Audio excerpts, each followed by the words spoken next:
Hello everyone, I am DurchBurch, the main admin-y managerial owner dude of Pokemon News. And I'm only, bringing that back up because we've expanded to Facebook now since the end of PokeChats. So, to all of the people who came here from Facebook, thank you so much for coming and stopping by and taking your time to watch this video. So this is a news roundup of the Pokemon Sun and Moon announcement trailers, and I say trailers because I also talk a little bit about the Japanese one, or at least I'm going to be talking about the Japanese one. So, Pokemon Sun and Moon take place in the Alola region, which is based on Hawaii, not only because of the name Alola being very similar to Aloha and a lot of other Hawaiian words, but also because the Japanese trailer shows a Japanese boy and his family moving to Hawaii, where he makes friends with the other children at school because of Pokemon. Well, he had some difficulty because, he didn't know English as well as the other kids, and so that gave him some difficulties.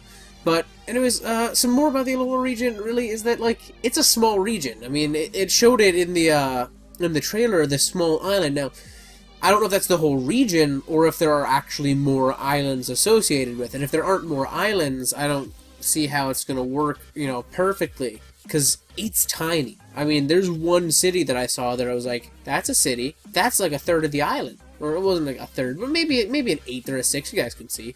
So it's a very small region, based on everything I saw. Also, the professor seems to be pretty old.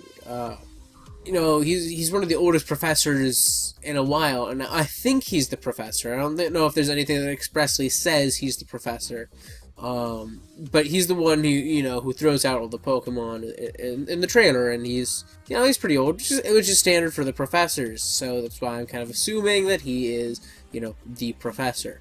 Anyways, some new Pokemon were shown off, of course, in this trailer.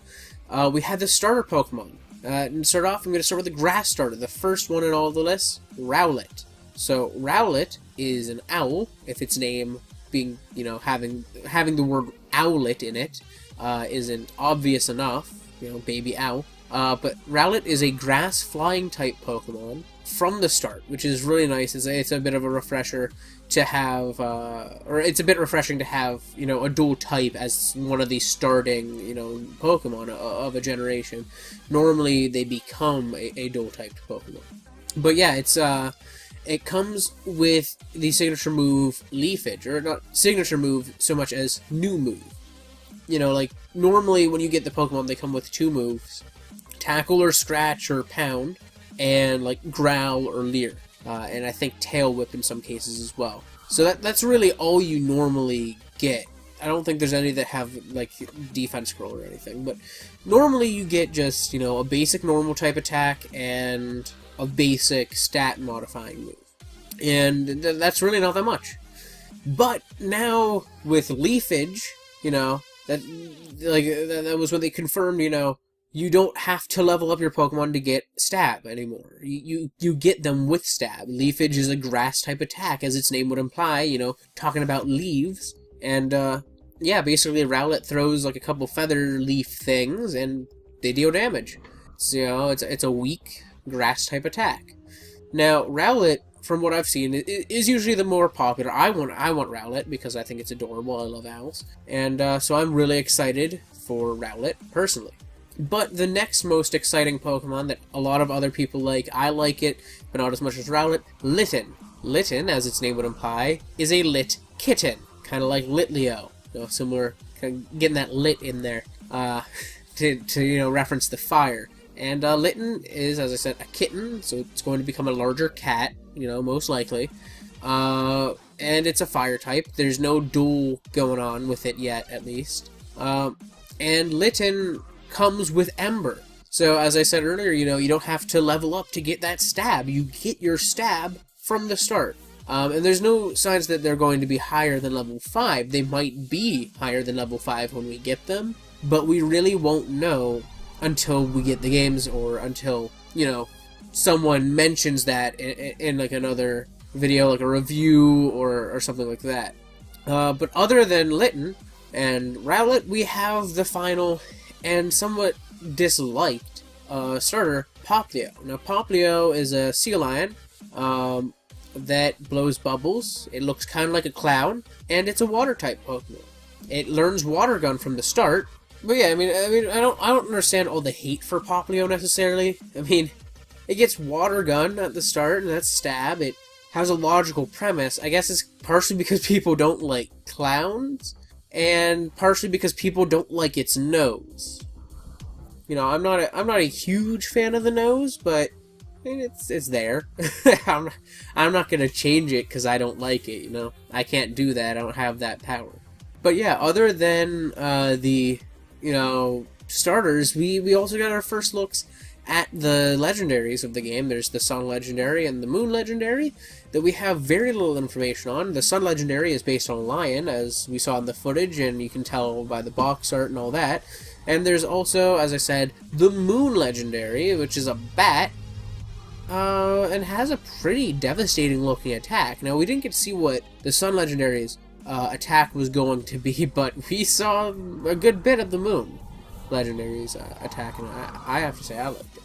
But, you know, beyond the Pokemon and the region itself and the professor and all that, you know, there's the graphics of the game.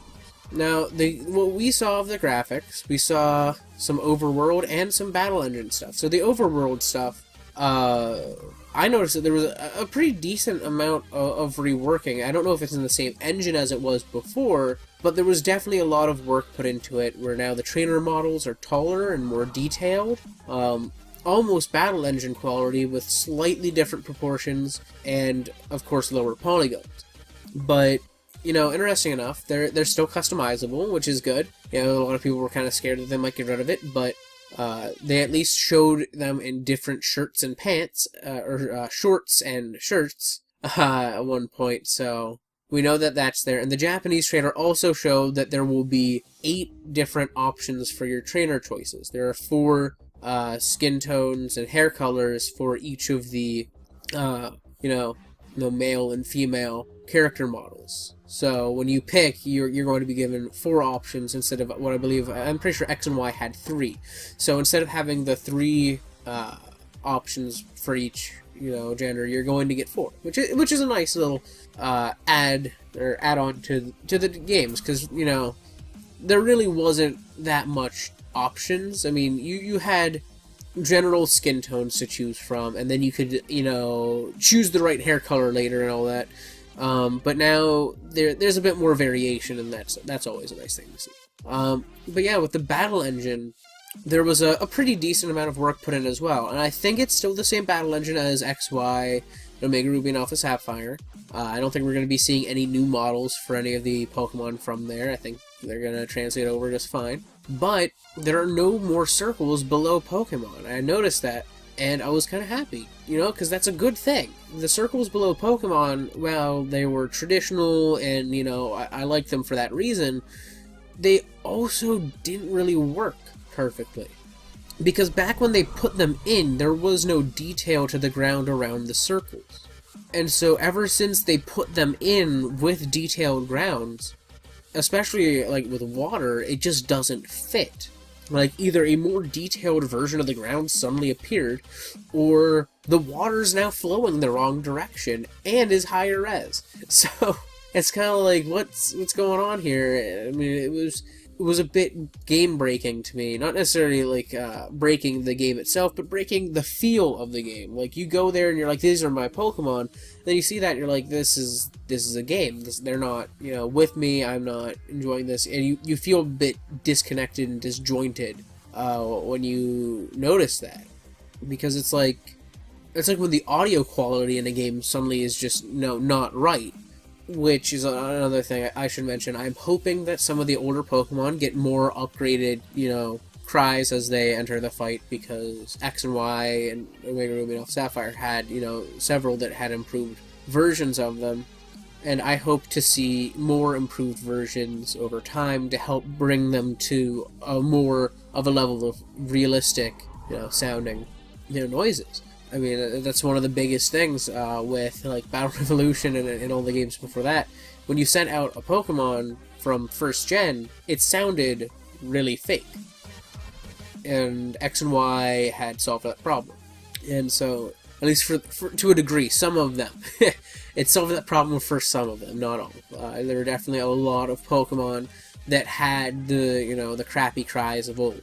But yeah, really what I am excited to see is, all that they did to improve Sun and Moon, beyond what X and Y and Omega Ruby and Alpha Sapphire did, because, between 4th and 5th gen, they had to do quite a bit graphically to make it feel, this is a new gen, this is a step forward, and so that's what we really need to be able to see and feel with Sun and Moon, and so far that's what we're seeing.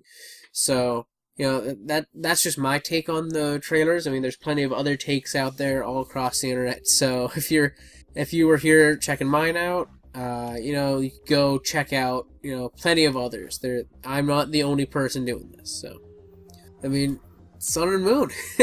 We finally have footage, we finally have some Pokemon to talk about, and so it's kind of exciting. It's a shame this information came after PokeChats, but, whatever. So I want to thank all of you guys for watching. I hope you love Disc. I want to thank anybody who came from Facebook and anybody who came from Google+. I mean, it's a big step forward for us to be expanding in this way, and so I want to thank all of you guys for contributing to the YouTube channel from both of our social networks that we reach out to. So, anyways, as I said earlier, thanks for watching. We hope you love Disc, and I guess I'll be back whenever there's more Sun and Moon news. All right, see you guys. If you liked this video and would like to see more, please subscribe to us on YouTube and follow us on Google+, where we post behind-the-scenes things, funny pictures, and more. We hope to see you there.